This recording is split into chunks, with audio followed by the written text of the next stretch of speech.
Agree to disagree is a statement we hear often. It's usually used when two people are having a discussion and they can't come to some sort of understanding. So they just say, well, we'll have to agree to disagree on that one.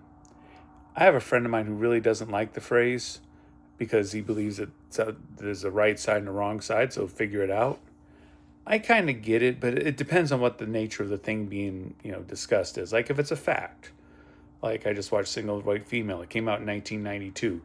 We can't agree to disagree on that. You can't say, well, I think it came out in 1995. Well, I think it came out in 1992. I mean, no, it came out in 1992. You can look it up. It's an objective fact. In the year of our Lord, 1992, this movie came out. So that you can't agree to disagree. That something's right, something's wrong.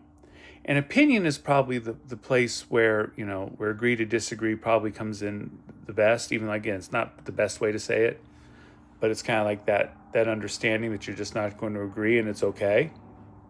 Um, and it could be anything from like the Beatles are the greatest rock band of all time. No, they're not.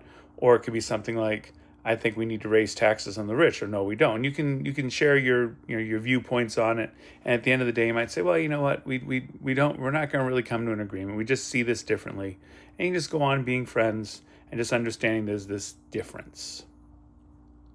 And then there's beliefs, and beliefs are a little different.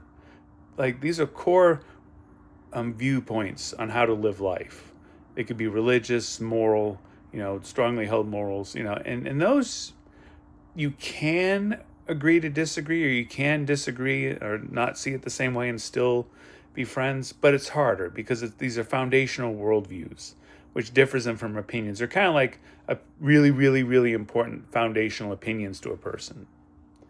But that's why I'm separating them, because they have a different impact.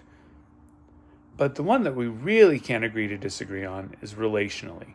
I mean, whether we're talking about a friendship, a romantic relationship, or a professional relationship, when we're talking about those core issues and how those things look, agree to disagree really can't come into play. I mean, maybe some minor things like I see this and they see that, but it doesn't really bother me that much. I guess you could kind of agree to disagree on those, but those foundational things of what those relationships should look like, you can't agree to disagree on those. You got to hash it out, because it's just going to keep coming up over and over again.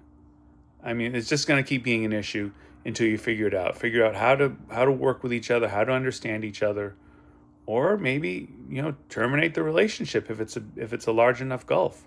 Because agree to disagree doesn't work there. So that's just a random thought. Have a good day.